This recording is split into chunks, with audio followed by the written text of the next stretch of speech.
इति शरणम, जहां जाने से भय की, दुर्गति की और समस्त पीड़ाओं की हत्या हो जाती है, अर्थात ये सब दूर हो जाते हैं, उसे क्या कहते हैं? शरण। क्या कहते हैं? शरण। जहां जाने से भय, दुर्गति और सभी प्रकार की बाधाओं से व्यक्ति मुक्त हो जाता है, उसे क्या कहते हैं? शरण। उसे शरण कहते हैं, शरण। अच्छा, दलाई लामा जी भारत में क्या लिए हैं? क्या लिए हैं? शरण लिए हैं। तो शरण लेने से क्या हुआ? अच्छा, उन्होंने शरण क्यों लिया? पहला प्रश्न तो ये कि शरण लिया क्यों? अपने देश तिब्बत में क्यों नहीं रहते? क्योंकि वहां उनको भय था, वहां उनको संत्रास था, कष्ट था। अगर रहते तो आज वो जिंदा नहीं रहते। इसलिए उन्होंने शरण लिया। कहां पे? भारत में। कहां पे शरण लिया? भारत में। और जब से वो भारत में आए तो सारे प्रकार का भय दूर हो गया, सारे प्रकार का संकट दूर हो गया। इसीलिए हिंसतीति शरणम भयम संतासम दुर्गतिम परिक्लेशम हिंसतीति शरणम, ये शरण की परिभाषा है। परमत्थ ज्योतिका में देखना। तुम्हारे कहने से शरण की परिभाषा नहीं मानूंगा मैं। कुछ कह दे मैं भगवान बुद्ध की शरण जाता हूं, क्या अर्थ है भैया इसका? शरण जाने का। मैं अपनी रक्षा के लिए बुद्ध के पास जाता हूं, धम्म के पास जाता हूं, संघ के पास जाता हूं। इसलिए नहीं कि कोई बंदूक लेके आया, बुद्ध मुझे बचाओ, बुद्ध मुझे बचाओ। नहीं, हमने क्या कहा? दुर्गतिं भयं संक्लेशम। जो हमारे बुरे विकार हैं, बुरी प्रवृत्तियां हैं, जो कुछ भी हमारे भीतर बुरा बुरा है, उनसे रक्षा के लिए। क्योंकि अन्य जगह रहूंगा तो भगवान को शराब चढ़ाऊंगा तो मैं तो शराबी रहूंगा ही। तो मुक्ति कैसे होगी? बुद्ध की शरण लेनी पड़ेगी। क्या करनी पड़ेगी? बुद्ध की शरण लेनी पड़ेगी। नहीं तो स्वामी पी पी करके आएंगे और फिर घर में बाजा बजाएंगे और फिर सुंदर नाद निकलेगा। आ क्यों? क्योंकि भैया भगवान को चढ़ा रहे, है ना? भगवान को चढ़ा रहे। बोलिए भगवान बुद्ध की। इसलिए हम शरण जाते हैं। और सारीपुत्र ने भगवान के बारे में कहा, एको मनु पसादो वा। जानते हैं, अगर बुद्ध की शरण गए तो एको मनु पसादो वा शरणागमनो पंजलि पड़ामो वा उत्सहिते तारईते मार्बल निकूदने बुद्धे। अगर हम सबकी छोड़ दीजिए, धम्म संघ को छोड़ दीजिए, मात्र बुद्ध को ही पकड़ लीजिए, तीनों को छोड़ दीजिए, तीनों को पकड़ लिया तो बहुत रक्षा है। लेकिन मात्र एक को ही सारीपुत्र कह रहे हैं, एको मनो पसादोवा। अगर आपका मन एक ही में प्रसन्न हो गया, अर्थात श्रद्धा से भर गया। प्रसाद के दो अर्थ हैं, श्रद्धा और प्रसन्नता, और तीसरा अर्थ है महल।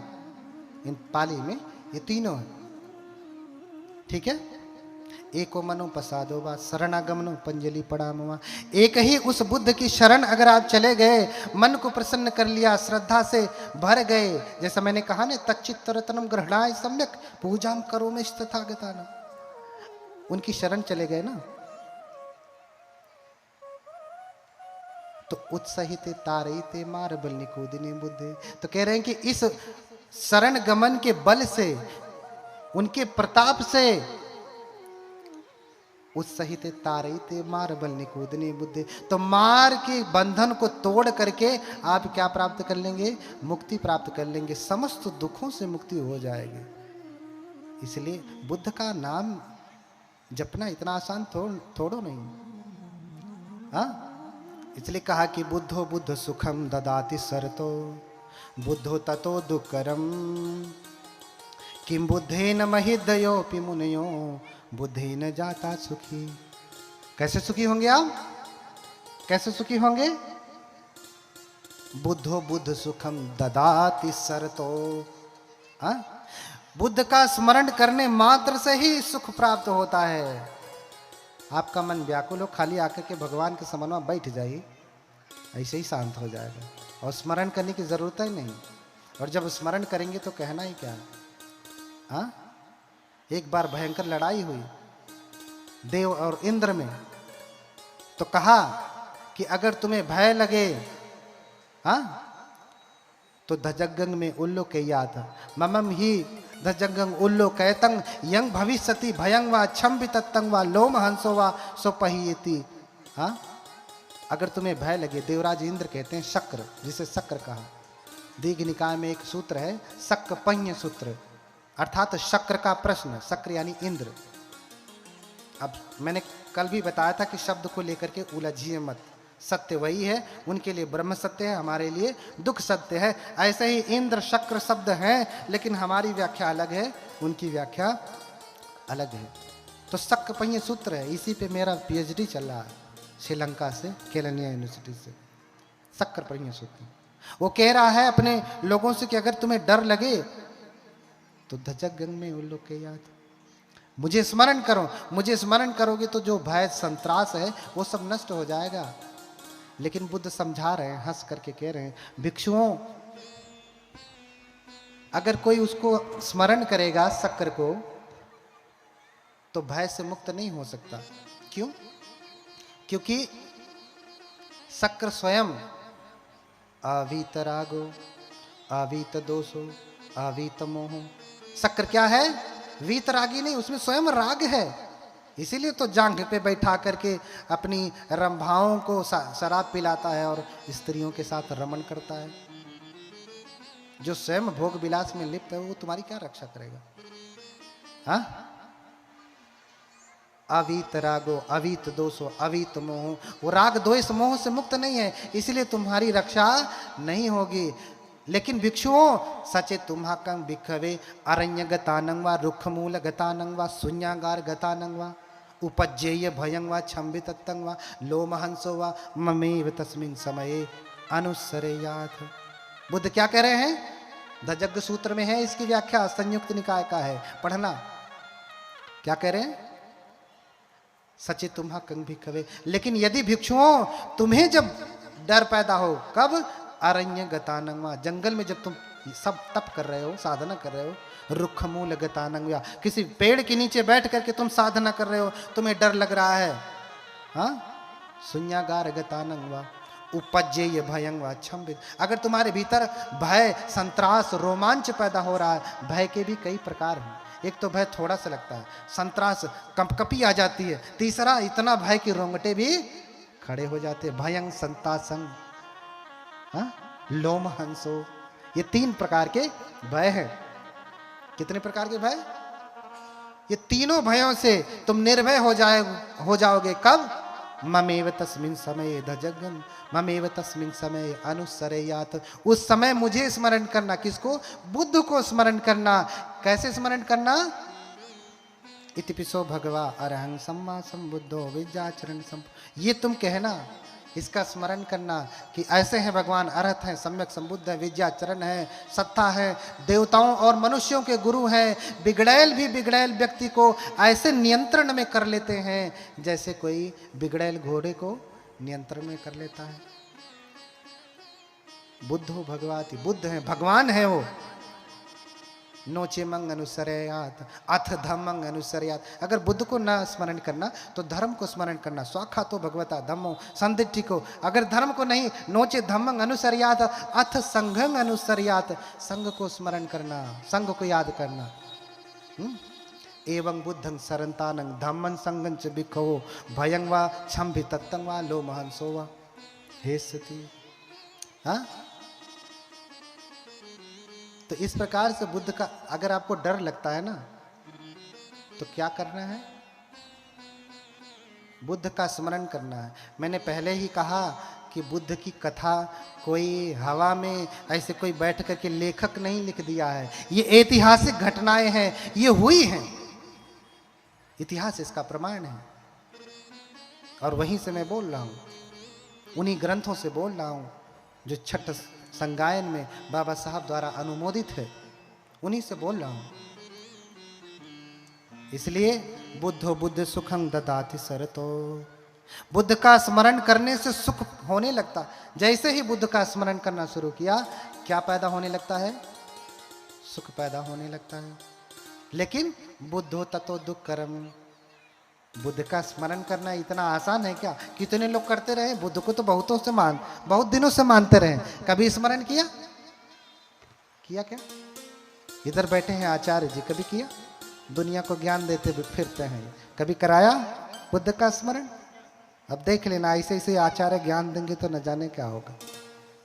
बुरी लगेगी बात कि मैं आपकी निंदा कर रहा हूं, नहीं, आप भगवान के धर्म को अगर ठीक से नहीं कह रहे हैं तो आप कहने के अधिकारी नहीं हैं। आपको सुत्त गेय व्याकरण गाथा उदानी तो उत्तक अबुद्ध धर्म वेदल जातक ये सब प्रमाणित रूप से कंठस्थ होना चाहिए, तभी आप बुद्ध के धर्म को देने के अधिकारी हैं। ऐसे थोड़ी नहीं नालंदा के भिक्षुओं को देख करके लोग दुबकी पूंछ हिला करके घर में घुस जाते थे। क्यों? क्योंकि वो त्रिपिटकाचार्य होते थे, धर्मज्ञ थे, अर्थज्ञ थे, कालज्ञ थे, परिसज्ञ थे, संग्राम जिन थे। ऐसे नहीं कि बस कपड़ा पहन लिया, 2 किताब पढ़ लिया और चले भैया बुद्ध का ज्ञान देने ना। भैया खेत बिगड़ने से अच्छा है कि खेतवा जैसे वैसे रहा था, क्यों दूसरा आई तो बढ़िया से खेती करी।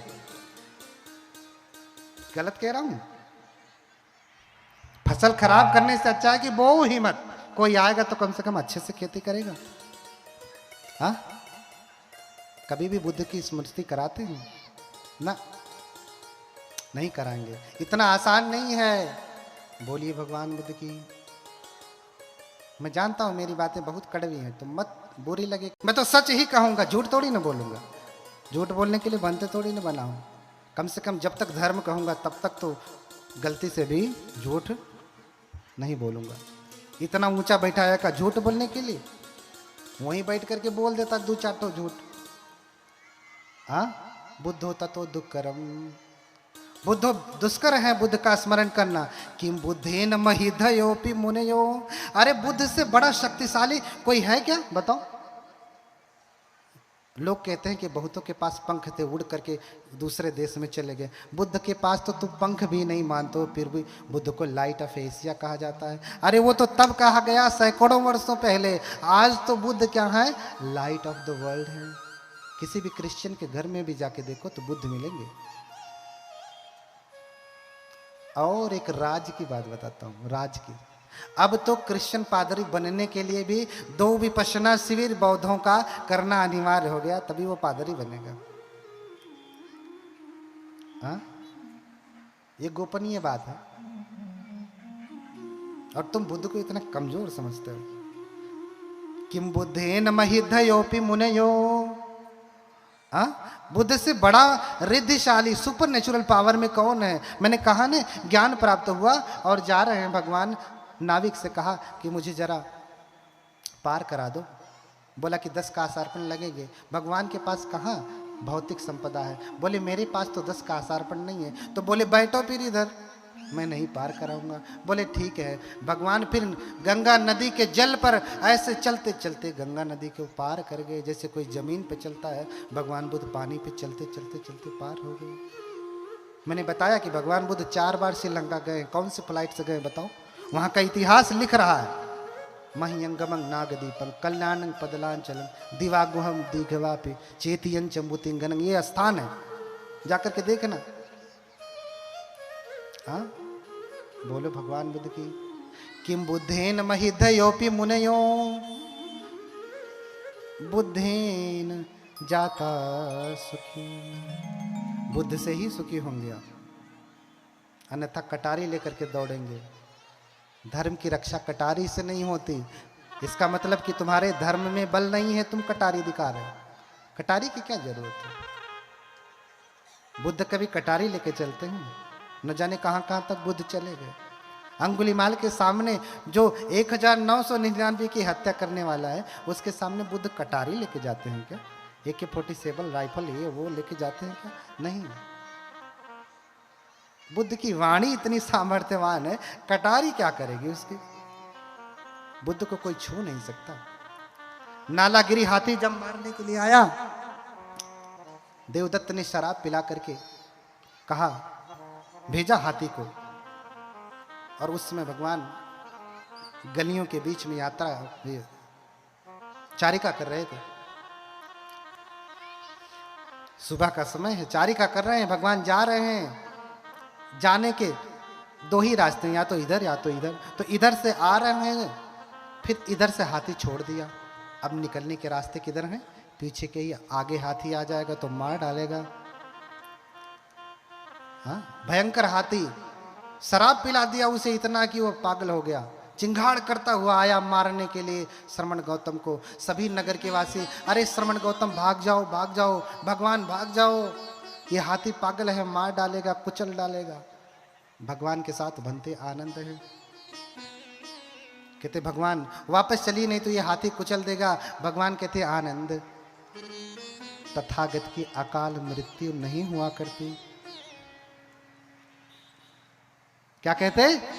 आनंद, तथागत की, वो नहीं कहते मेरी, क्या कहते? तथागत की, यानी जितने भी तथागत बुद्ध हुए हैं, तथागत की अकाल मृत्यु नहीं होती। हाँ, ना परम मरणम अकालो खो आनंद। आनंद बुद्धों का, तथागतों का अकाल धरती से जाना संभव नहीं। वो अपने समय पे ही जाएंगे, घोषणा करके जाएंगे कि मैं अब जाने वाला हूं, बता के जाएंगे। ऐसे नहीं चुप्पे कहीं लेटे कोई मार दिया और फिर मर गए ना, घोषणा करेंगे आज से 3 महीने बाद इतने बज के इतने मिनट पे मरूंगा, और उतने मिनट पे सोएंगे, उतने मिनट पे ही मर जाएंगे। इतनी तो आप दवाई की भी गारंटी नहीं ले सकते कि जहर खा लूं तो इतने बज के इतने मिनट पे ही मरेंगे, संभव नहीं। हाँ, लेकिन बुद्धों में वो अपने शरीर को तभी त्यागते हैं जब वो चाहते हैं, मनोमय है। आनंद, तथागत की अकारण मृत्यु नहीं हुआ करती। हाँ, फिर भी आनंद कहते नहीं भगवान चलिए, भगवान चलिए। आनंद की भी श्रद्धा डगमगा गई, क्योंकि भगवान की सुरक्षा को लेकर के बड़ी चिंतित थे, कहीं ऐसा ना हो कि कुचल दे। भगवान के हाथ में कोई डंडा नहीं, कुछ नहीं। और हाथी चिंगार करता हुआ आया, जैसे ही भगवान के सामने पहुंचा मारने के लिए, तो क्या बोला भगवान ने पता है? क्या बोला पता है ना? हाँ, बोलिए भगवान बुद्ध की। हाँ, माही कुंजरो नागमास दो, दुखं ही कुंदरो नागमास दो। नहीं नाग हतस कुंजर सुगतिं होती इतो परस। देखिए भगवान ने कहा, हाथ उठा करके मैत्री पूर्वक अपना हाथ उस हाथी के माथे पर रखा, कहा कि माही कुंजर नागमास दो। अरे नाग, नाग को मत मारो। बुद्ध को भी नाग कहा जाता है, इसलिए नागवंशी लोग हैं। अरे नाग, नाग माने हाथी भी होता है, इसलिए नागवग्ग है धम्पद। अरे नाग, नाग को मत मारो।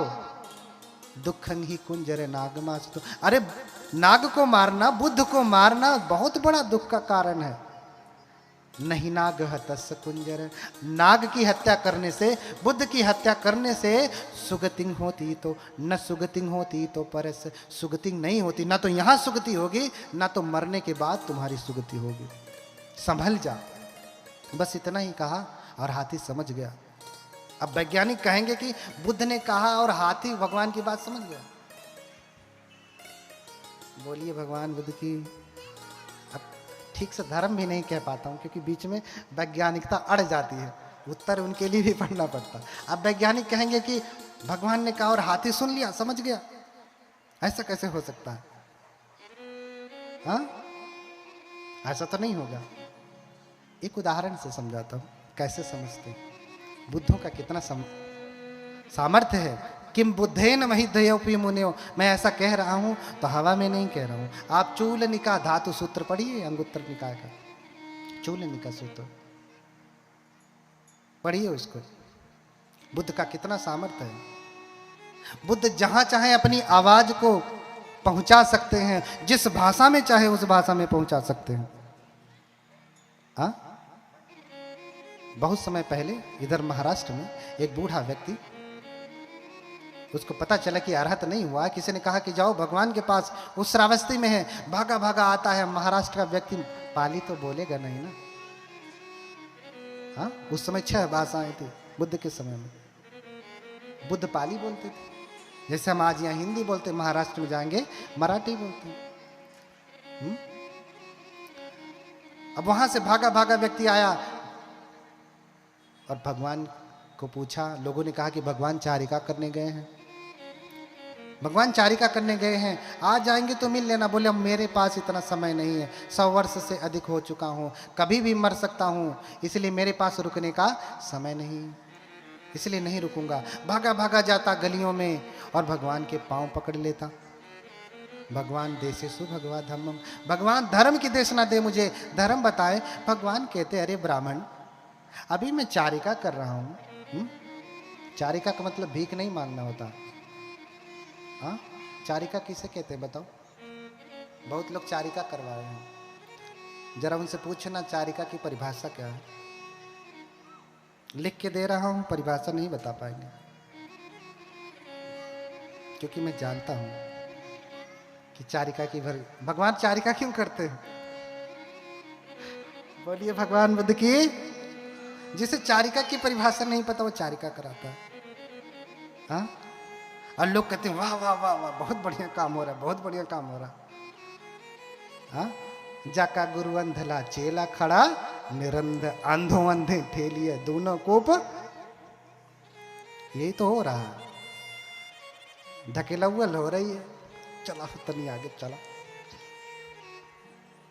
हाँ,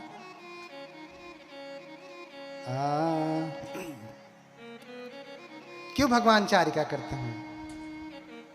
हाँ, एक स्थान से दूसरे स्थान भगवान क्यों जाते हैं? क्या भगवान को भोजन नहीं मिलता?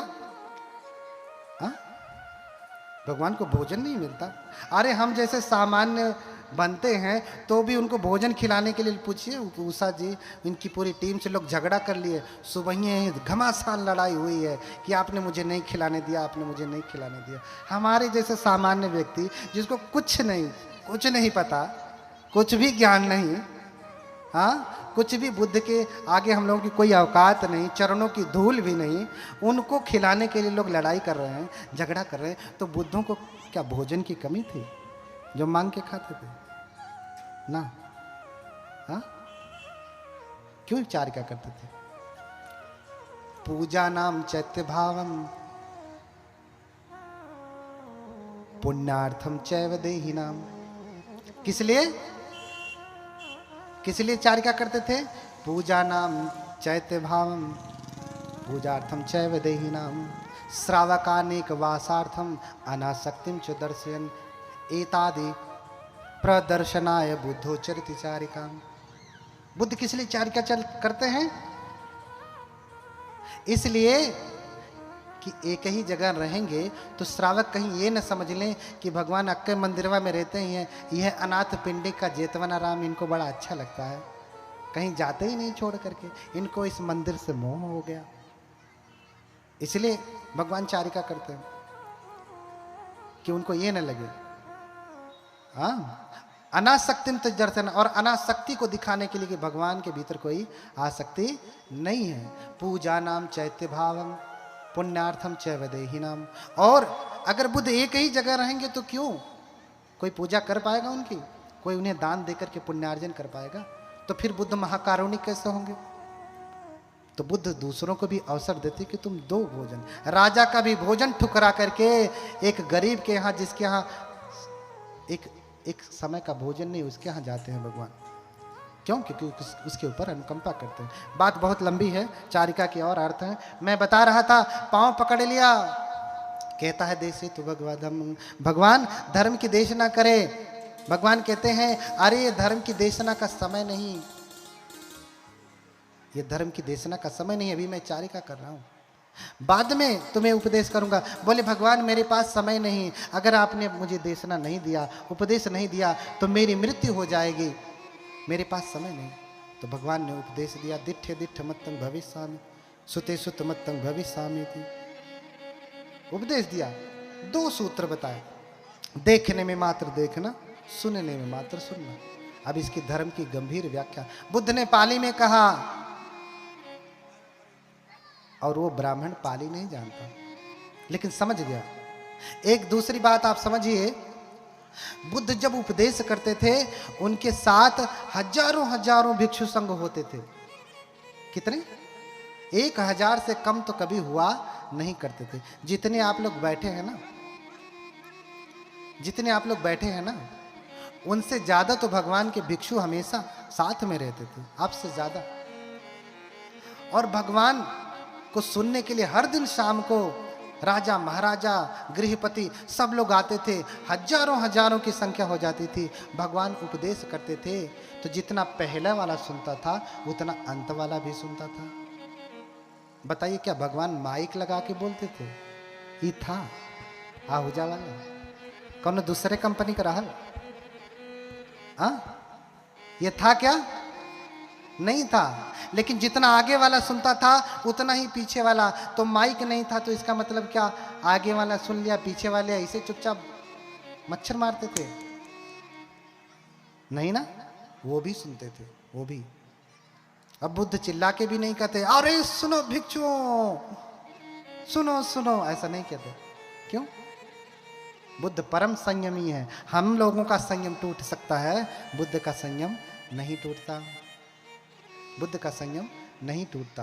तो बुद्ध जब बोलते हैं तो जितना आगे वाला सुनता है उतना ही बीच वाला, उतना ही अंत वाला, चाहे सहस्रों लोग क्यों ना हो, वो सुनते हैं। और बुद्ध जब उपदेश करते हैं तो जिस भाषा का जानकार होता है अपनी अपनी भाषा में सुनता है उसको। इतना बड़ा सामर्थ्य है बुद्ध का। किसमें सुनता है? अपनी अपनी भाषा में बैठ करके सुनता है। अगर कोई अंग्रेजी जानता है तो अंग्रेजी में सुनेगा, उर्दू जानता है तो उर्दू में सुनेगा, बंगाली जानता है तो बंगाली में सुनेगा। बुद्ध पाली में ही बोलेंगे, अपनी भाषा में बोलेंगे, लेकिन वो किस में समझेगा? अपनी भाषा में समझेगा। इसलिए बुद्ध ने बाकियों को अनुमति दिया कि अपनी अपनी भाषा में धर्म का अनुवाद करो, अपनी अपनी भाषा में धर्म सीखो, जो भाषा जानते हो उसमें सीखो। इसलिए तो अनुमति दिया। स्ट्रिक्ट नहीं रहे कि नहीं पाली में ही देना है। तो माही कुंजर नागमास दो दुखंग ही कुंज। हाथी के ऊपर हाथ रखा उसके माथे के ऊपर और कह दिया कि नाग की हत्या करने से तुम्हारी सुगति होने वाली नहीं है, तुम्हारी सुगति होने वाली नहीं है, ना तो यहां ना तो इसके बाद कभी भी सुगति होने वाली नहीं है। इसलिए हाथी समझ गया, भगवान के चरणों की वंदना की। आपने फोटो भी देखा होगा, हाथी झुका है, भगवान को प्रणाम कर रहा है। ऐसो ही बुद्धस्य धम्मता बोधिसत्वस्य धम्मता। यही तो बुद्धों की धर्मता है, यही तो बुद्धों का बल है, यही बुद्धों का बल है। इसलिए आप क्या करें? बुद्धों को स्मरण करें, बुद्धों की पूजा करें। कैसे कैसे करेंगे? समय भी बहुत हो रहा है ना। इतनी ही बात समझें, पूजा च पूजनीयानम एतम मंगल मुत्तमम। जो पूजने योग्य है उनकी पूजा करना ये उत्तम मंगल है। जो पूजने योग्य है उनकी पूजा करना उत्तम मंगल है। भगवान जब महापरिनिर्वाण करते हैं, जब अपने शरीर को छोड़ते हैं, तो महापरिनिर्वाण के बाद उनके अस्थि के लिए जब उनको जलाया जाता है शरीर को, पहले तो 7 दिन 500 कपड़े में लपेट करके सरसों के तेल में रखा जाता है और फिर चक्रवर्ती राजा की भांति बुद्ध का अंतिम संस्कार किया जाता है। यानी एक परत सफ़ेद कपड़ा, फिर रोई, फिर सफ़ेद कपड़ा, फिर रोई, फिर सफ़ेद कपड़ा, ऐसे 500 बार लपेटा जाता है बुद्ध के शरीर को और चक्रवर्ती राजा के शरीर को, और फिर दाह क्रिया की जाती है, फिर जलाया जाता है, अंतिम संस्कार किया जाता है बुद्ध का और चक्रवर्ती का। और जब बुद्ध के शरीर का अंतिम संस्कार हो गया, दाह क्रिया हो गई, तो उसकी राख के बंटवारे के लिए, अस्थियों के बंटवारे के लिए झगड़ा होने लगा। सभी जो 16 जनपद थे, जो 16 महाजनपद थे, उनके राजा पहुंचते हैं और अस्थियों को लेने के लिए झगड़ा करने लगते हैं कि मुझे बुद्ध की अस्थियां चाहिए। कोई कहता कि साक्य कुलो भगवा अहम पि साक्यो, मैं तो साक्य कुल का हूँ, भगवान भी साक्य कुल के हैं, इसलिए ये अस्थियों पे अधिकार मेरा है। अहम पिखत्यो बुद्धो पिखत्यो, मैं भी क्षत्रिय हूं, बुद्ध भी क्षत्रिय है, इसलिए अस्थियों पे अधिकार किसका है? मेरा है। लड़ाई करने लगते, सब अपनी अपनी कह रहे हैं, अपना अपना जोड़ रहे हैं, कि कोई कह रहा मेरे चाचा है, कोई मेरे भतीजा है, मेरे ये है, मेरे वो है, सब अपना नाती पनौती सब जोड़ने लगते हैं मरने के बाद। हाँ, कहते मेरे हैं मेरे हैं, मैं बुद्ध को ले जाऊंगा और स्तूप बनाऊंगा, पूजा करूंगा। फिर जब झगड़ा हो जाता, मार करने की नौबत आ जाती, लोग लड़ने के लिए अपनी अपनी तलवारें निकाल लेते कि चलो युद्ध हो जाए, जो जीतेगा वो अस्थियां लेकर के जाएगा, जो जीतेगा अस्थियां लेकर के जाएगा। फिर द्रोण नामक एक ब्राह्मण उसी में से उठता है और समझाता है। क्या समझाता है आप भी समझे। बोलिए भगवान बुद्ध की। थक गए हैं मैं जान रहा हूं, बस अंतिम है, थोड़ा सा और। मन नहीं थका है, शरीर थक गया है, दर्द कर रहा, करने दीजिए, ये दुश्मन में न है। हाँ? बोलिए भगवान बुद्ध की। तो द्रोण समझाते, क्या समझाते? सुनंतु भोंतो ममेक वाचन अमहक्कं बुद्धो अहो खंतिवादो नहीं उत्तम यंग उत्तम पुगलस शरीर भागे सिया संपहारो।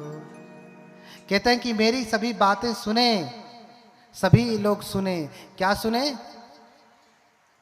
अमहक्कं बुद्धो अहो खंतिवादो, हमारे बुद्ध जो हैं खंतिवादी हैं, और बुद्ध खंतिवादी हैं तो उन्हीं के शरीर कि धातु के लिए अगर हम लड़ाई करें तो नहीं उत्तम यंग उत्तम पुगलस, उत्तम व्यक्ति के लिए, श्रेष्ठ व्यक्ति के लिए ये शोभा नहीं देता कि खंतिवादी भगवान के लिए वो लड़ाई करें, उनकी अस्थियों के लिए लड़ाई करें। तो फिर बोले सब क्या करना चाहिए फिर? तो कहते हैं सब्बेव भोंतो सहिता समग्गा शरीर धातुम करो मठ भागे विथारिका हो तु दिशा सुथोपा सब्बे जना चक्षु मंतो प्रसन्नाति।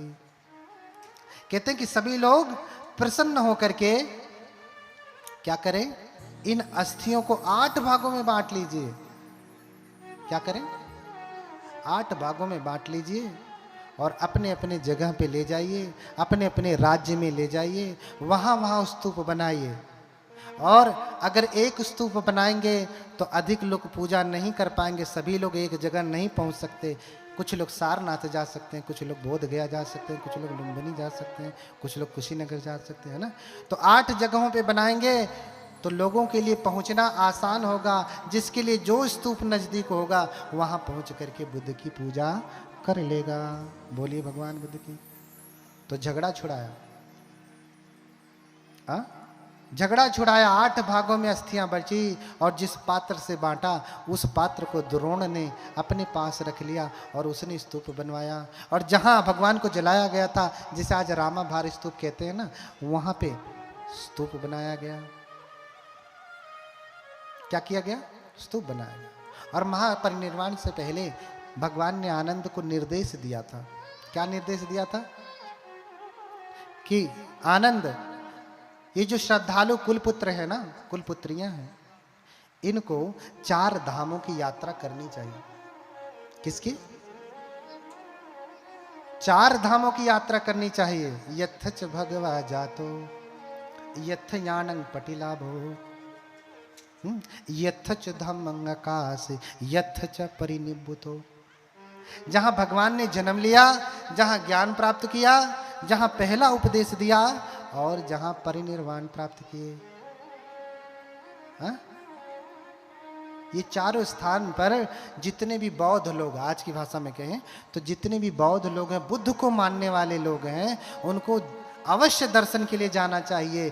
क्यों? क्योंकि ये उनके लिए पुण्य का कारण है, पुण्य का। इसमें कितने लोग हैं जो चारों धामों की यात्रा कराए हैं? चारों धामों की यात्रा करने वाले ग्रुप लेकर के नहीं, अकेले की इस भाव से मैं आज जा रहा हूं, मैं उनकी पूजा करूंगा चारों धामों की। इस भाव से किसने चारों धामों की यात्रा की? हाँ हाँ, बोलिए भगवान बुद्ध की। हाँ, नहीं किया। एक धाम की भी यात्रा की क्या श्रद्धा भाव से कि आज मैं भगवान का दर्शन करूंगा? किया? साधु साधु, बोलिए भगवान बुद्ध की। एक ही किया, लेकिन कैसे किया? श्रद्धा से किया। तो श्रद्धा से किया तो उसका फल होने वाला है। उसका फल इमेत तामित की इतना है करके नहीं बताया जा सकता, बहुत बड़ा फल है। तो ये चारों धाम हैं जहां जाना चाहिए, पूजा करना चाहिए। इसके अलावा पूजने के लिए तो बुद्ध हैं, बुद्ध की पूजा करें। इस धरती पे गुरु पिता और माता भी पूजनीय हैं, इसलिए कहा कि गुरु पितु मातु महत्तम देवा हो ही उचित तिन्हि के सेवा। गुरु पिता माता ये तीनों पूजनीय हैं। क्यों? क्योंकि ये सबसे बड़े देवता हैं। बुद्ध की पूजा के बाद फिर किसकी पूजा करना है? किसकी? बुद्ध की पूजा भी कैसे करेंगे? क्या अगरबत्ती लगा करके, आप फूल चढ़ा करके, आप माला पहना करके, दीपक लगा करके, सुगंधी लगा करके, हाँ, आरती उतार करके कैसे करेंगे? ना एतत् कारणेन बुद्धो पूजितः। इस प्रकार से बुद्ध पूजित नहीं होते अगर आप में श्रद्धा नहीं है तो। ये तब सही सिद्ध होगा जब आपके भीतर श्रद्धा है, तब फिर आप दीपक जलाइए, फूल चढ़ाइए, आरती उतारिए, जैसे भी आपके मन में भाव जगता है पूजा करने की, पूजा करिए, फिर आपके लिए ये लाभकारी होगा। अष्टमी, पूर्णिमा, अमावस्या को उपोषित रखिए, उपोषित रखिए। उस दिन 12 बजे से पहले भोजन करिए, 4 ही बजे उठ जाइए, नहाइए धोइए, भगवान बुद्ध को की पूजा करिए, पंचशील ग्रहण करिए, अष्टशील ग्रहण करिए। उस दिन हत्या मत करिए, उस दिन चोरी मत करिए। उस दिन हत्या का मतलब सीधे मेरे कहने का तात्पर्य है। और छोटे छोटे चीटे, कीड़े मकोड़े, जो कुछ भी दिख जाए हत्या नहीं करना, न शरीर से न वाणी से। कभी कभी आदमी शरीर से नहीं मारता, वाणी से मार देता है। तो वाणी का मारा हुआ बोली तो गोली की तरह से लगता है, तो गोली भी न चलाएं, है ना। हत्या न करें, चोरी न करें, व्यभिचार न करें। उस दिन पति पत्नी भी ऐसे रहें जैसे भाई बहन हो, ठीक है। एक दूसरे को स्पर्श तक न करें। हाँ, उस दिन झूठ चुगली बकवास कटुवचन न करें। उस दिन नशे पते का सेवन बिल्कुल न करें, और हर दिन न करें। उस दिन 8 सील में ये भी है, लेकिन हर दिन के सील में भी सुरा मेरे उसे त्यागना है, बिल्कुल भी नहीं पीना है, ठीक है। और फिर उस दिन भिक्षुओं की तरह से 12 बजे से पहले भोजन करें, फिर भोजन नहीं करें। भोजन अगर आपको भूख लगे तो काली चाय पी लिया, दूध की भी नहीं, काली चाय पी लिया, जूस पी लिया, शरबत पी लिया।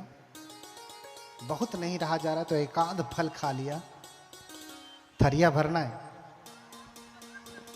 है ना। बहुत सारे उपासक लोग भी जब व्रत रहते हैं तो, है ना, अन्न थोड़ी ना खा रहे हैं, फल खा रहे हैं, तो इतना भी नहीं खाना है, ठीक है। उस दिन नच गीत वादित विशुक दर्शन माला गंध विलेपन धारण मंडल विभूषण ठाना वेरमणि सिक्खा पदम समाधियामी, ये आपका सील पालन होना चाहिए। उस दिन आप कोई भी प्रकार का बुरा नाच गाना, मेला तमाशा, हाँ, आर्केस्ट्रा वार्केस्ट्रा या मोबाइल में ही आजकल तो सब कुछ घर ही में है। कुल तोप बंदूक कहाँ पे है? घर ही में। कुल अच्छा बुरा कहाँ है? घर ही में, हथवे में। तो उस दिन समझिए कि उस दिन मोबाइल से हाथ जोड़ लीजिए कि आज आपको छुएंगे नहीं, खाली फोन से बतियाएंगे, बस कोई जरूरी हो गया तो, है ना।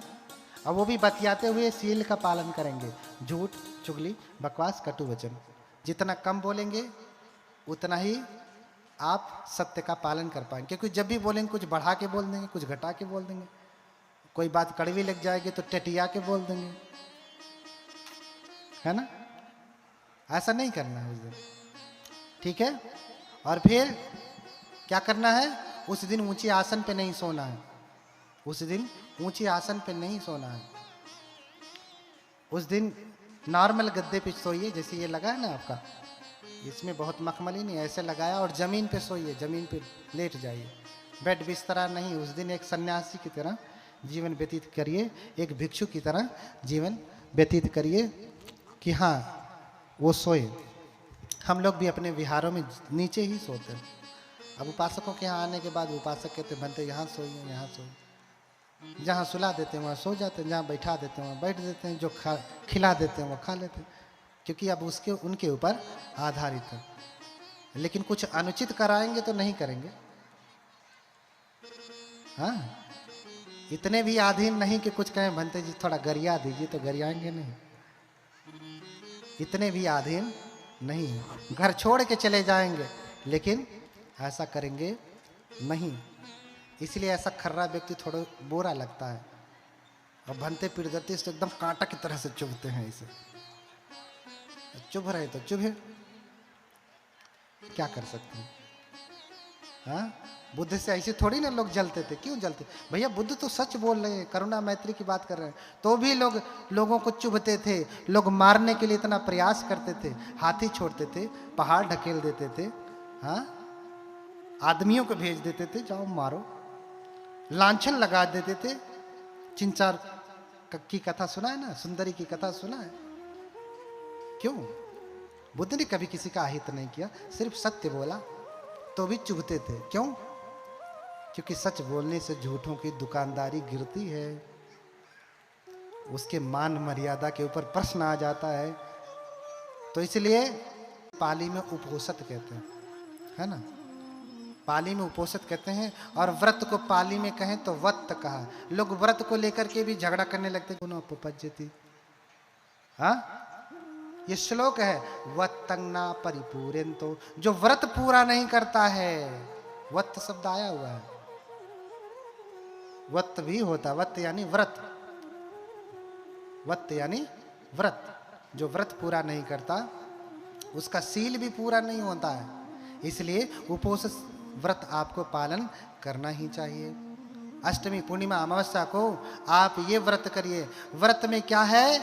आपको उस दिन हत्या, चोरी, व्यभिचार, झूठ, चुगली, बकवास, कटु वचन, किसी भी प्रकार का नशा नहीं करना है। उस दिन कोई साज श्रृंगार नहीं, बिल्कुल सादा कपड़ा, कोई श्रृंगार पटार नहीं। उस दिन किसी भी प्रकार का ऊट पटांग, नाच गाना, मेला तमाशा, ये कुछ भी नहीं देखना है। ये समझिए एक सन्यासी की तरह से जीवन व्यतीत करना है, एक भिक्षु की तरह से भिक्षु की तरह से जीवन व्यतीत करना है। भिक्षु की तरह से नहीं, बहुत सारे भिक्षु भी घूमते हैं, कल मैंने बताया, ऐसे पहन लिए, लेकिन वो भिक्षु नहीं, क्या है? भिक्षु है। तनिको बोलेंगे तो टटिया आ जाएंगे, डंक मार देंगे, तो वो भिक्षु हैं। भिक्षु नहीं है, डंक मारने वाले। तो भिक्षु की जैसा जीवन यापन करना है। आप ये भी मत देखिए कि बनते पीठदर्शी कैसे करते हैं। अगर आपको शील का पालन करना है तो आप जैसा भगवान के श्रावक संग है, जो नियम है, वैसा आप पालन करें, वैसा आप जीवन जिए। और उस दिन ऊंचे आसन पे नहीं सोना है। ये व्रत है।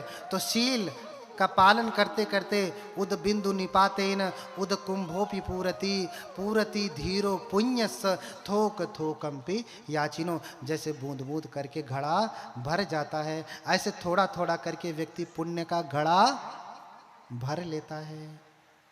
तो उपोषित करके आप पुण्य का घड़ा भरें। फिर जिस दिन आप आवाहन करेंगी कि हे भगवान, मेरे घर में संकट है, मेरे बेटे के ऊपर आपत्ति आई है, अगर मैंने सच में उपोषित व्रत का पालन नियम से किया है, कोई शील नहीं तोड़ा, विनय के अनुसार किया है, तो इस पुण्य के प्रताप से मेरे पुत्र की रक्षा हो। इसे सत्य क्रिया कहते हैं। क्या कहते हैं? सत्य किया। इसे स्वर्ण शाम जातक में बड़े अच्छे से कहा गया। समय नहीं है, बस समय नहीं। अगली बार 10 दिन का रखना, 7 दिन का, तो थोड़ा और बड़ा करके बताऊंगा। जो बचा है उस दिन पूरा कर लूंगा। समय कम है, हम जानते हैं, आपको भी जाना है। तो हे भगवान, अगर मैंने उपोषित व्रत का पालन किया है, अगर मेरे पास थोड़ा भी पुण्य है, तो इस पुण्य के प्रताप से मेरे पुत्र की रक्षा हो, मेरे पिता की रक्षा हो, मेरी माता की रक्षा हो, मेरे मित्र की रक्षा हो। इसे सत्य क्रिया कहते हैं। ये सत्य क्रिया करिए सब प्रकार से। किसी के आगे हाथ फैलाने की बहुत ज़रूरत नहीं। आपके पास खुद ही रुपया है, पुण्य का खर्चा करिए। लेकिन रुपया हो तब ना, नहीं तो उधार कौन देता है आजकल? भंते से कितना उधार लोगे? भंते से आशीर्वाद मांग ले, उधार ही है। कितना उधार लोगे और कितना देंगे? भंते बार बार तो आएंगे नहीं। इसलिए खुद ही अपनी बैंक बनाओ, खुद ही जमा करो, अपना अकाउंट बनाओ, खुद ही जमा करिए, संचय करिए। जब आवश्यकता पड़े तो याद करके भगवान बुद्ध को उपयोग कर लीजिए। बोलिए भगवान बुद्ध की। और उपोषित के साथ साथ घर के देवी देवताओं की पूजा करिए। किसकी? घर के देवी देवताओं की पूजा करिए। किसकी? माता पिता। घर के देवी देवता कौन है? माता पिता हैं। कितने लोग माता पिता की पूजा करते हैं? जरा हाथ उठाएं। हाँ हाँ हाँ, कितने लोग करते हैं? बोलिए भगवान बुद्ध की। हाँ, इतनी अच्छी धरती पे मैं बैठा हूं। साधु साधु। हाँ, माता पिता की पूजा करें। क्यों? क्योंकि गुरु पितुमा तुम हत्तम देना, हो ही उचित तिन्हि क देवा। आ वही भिक्षु अतिथि कछु गेहूं, भोजन पान यथा विधि देहूं। है ना? तो माता पिता सबसे बड़े देवता हैं, उनका उचित उपयोग करें, उनका उचित सत्कार करें, उनका उचित सम्मान करें, पूजा करें। ठीक है? क्यों? क्योंकि उससे भी ऊपर भगवान बुद्ध माता पिता को कहते हैं। क्या कहते हैं? ब्रह्माति माता पितरो पुब्बाचर्याति उच्चरे आहुनियो च पुद्दानंग पजानंग अनुकंपका। हाँ, क्या कह रहे हैं? माता पिता ब्रह्मा है। ब्रह्मा क्या है? ब्रह्मा। ब्रह्मा जानते हैं ना? ब्रह्म का अर्थ होता है निर्माण करता, बनाने वाला, क्रिएटर। इस संसार को किसने बनाया? इस दुनिया को, धरती को किसने बनाया? किसने बनाया? ब्रह्मा जी ने। आपने देखा था? कोई देखा हो तो बताए। दादा पर दादा भी देखे हो तो वो भी बताएं कि हमारे दादाजी देखे थे। नहीं देखा ना कोई? जो ये कहता है कि संसार को ब्रह्मा जी ने बनाया, तो वो अपने धर्म ग्रंथ से कह रहा है कि संसार को ब्रह्मा जी ने बनाया। क्यों? क्योंकि उसके धर्म ग्रंथ में लिखा है। और बौद्ध लोग कहते हैं कि संसार को ब्रह्मा जी ने नहीं बनाया। बौद्धों ने अपना ग्रंथ पढ़ा है, उसमें से पढ़ के कहते हैं कि नहीं बनाया। न बनाते हुए उन्होंने देखा, न बनाते हुए इन्होंने देखा। दोनों लोग अपनी अपनी किताबें पढ़ के बस क्या कर रहे हैं? सर फुटअव्वल। एक कहता है ब्रह्मा जी ने बनाया, एक कहता है ब्रह्मा जी ने नहीं बनाया। तो भैया दोनों किताब पढ़ पढ़ करके खाली लड़ाई कर रहे हैं, सर फुड़वा रहे हैं। किताब पढ़ के सर फोड़ रहे हैं, किसी ने देखा नहीं। तो संसार को ब्रह्मा जी ने बनाया होगा, नहीं बनाया होगा, ये हमारा प्रश्न ही नहीं है। ये प्रश्न ही गलत है। अपितु प्रश्न पूछना चाहिए, प्रश्न पूछना चाहिए कि हमको और आपको किसने बनाया? तुम्हें किसने बनाया? तुम्हारे ब्रह्मा कौन है? तो बुद्ध ने कहा ब्रह्माति माता पितरो। माता पिता तुम्हारे क्या हैं? ब्रह्मा है, निर्माण करता है। पुब्बाचर्याति उच्चरे, वो सबसे पहले तुम्हारे गुरु हैं। क्या है? सबसे पहले गुरु हैं। उनसे पहला गुरु कोई नहीं है। अच्छा, आपको बोलना किसने सिखाया? किसने? माता पिता ने। अभी देखी छोटी सी बच्ची थी, बुलवाती हैं, बोलो बाबू मम्मी, बोलो बाबू पापा, दादा, चाचा, भैया, भाभी, सिखाते हैं ना। कौन सिखाता है? माता पिता। इसलिए पहले गुरु हैं, पहले आचार्य हैं माता पिता। उनसे बड़ा कोई गुरु, उनसे बड़ा कोई आचार्य नहीं है। आहुनयो च पुत्तानंग पजानंग अनुकंपका। पुत्रों के द्वारा वो क्या करने योग्य हैं? आहुनयो, बुलाने योग्य हैं। क्यों? क्योंकि इनके जैसा कोई पुत्रों के ऊपर दया करने वाला, अनुकंपा करने वाला कोई नहीं है। सबसे ज्यादा कोई देता है तो कौन देता है? माता पिता देते हैं। मेरी बात ध्यान से सुनना, माता पिता ज्यादा बैठे हैं और ज्यादा गोड़ पिराता हो, लड़कवा काहे बिगड़ल हो, सुना लड़कवा के तो लियावे के चाहत रहल, कन्हैया कहली ने लियाया, तोहरे कहले से तो बात ना मानी, हमारे कहले से के जाने मान जाए।